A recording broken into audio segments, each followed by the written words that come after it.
Well, it's been a long time, Jen. A lot of bad memories of this place. On the corner of Silver Star Road and Industrial Boulevard in Orlando sits a painful reminder for Jen and Jason Fielder. A total of about 12 to 14 hours a day we would stay in this warehouse here. During its 17 years of existence, the Straight Inc. drug rehabilitation program graduated roughly 12,000 people nationwide.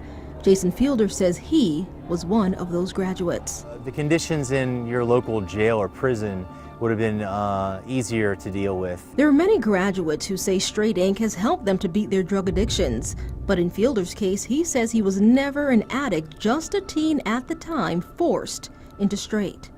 Once they take you in for an evaluation, nobody's getting out. Jennifer Fielder says she was admitted into the Orlando facility in 1986 after running away from home at 14 years old. Straight Inc. had a family-oriented treatment approach.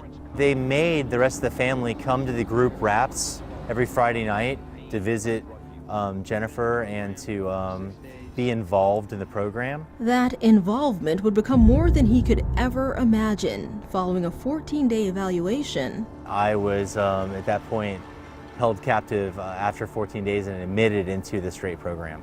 I know if I can stay straight for the day and the day only, I can make it for the rest of my life. he says he didn't make it back out until 23 months later, and claims that while inside he not only experienced abuse, but became the abuser. At Straight Inc., some therapy treatments were conducted by other kids at different stages of the program. Some of the things I saw children do to other children were more brutal than murderers. A documentary currently in the works aims to shed light on what went on in what the Fielders called an extremely dark place.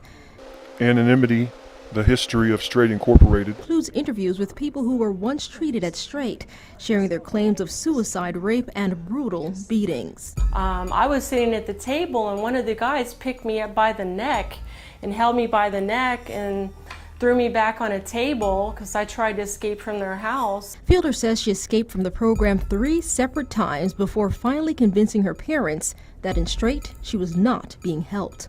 Similar claims of abuse and falsely being admitted into the program popped up throughout the years.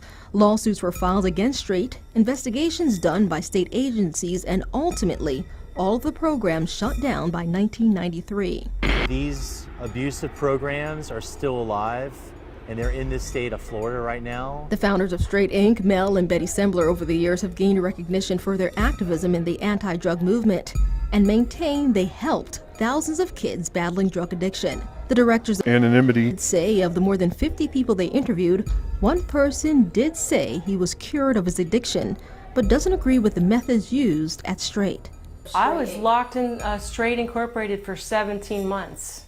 They took my life, my childhood from me. I've had panic attacks and post-traumatic stress disorder since I've got out of that place, and I'm not going to let them win.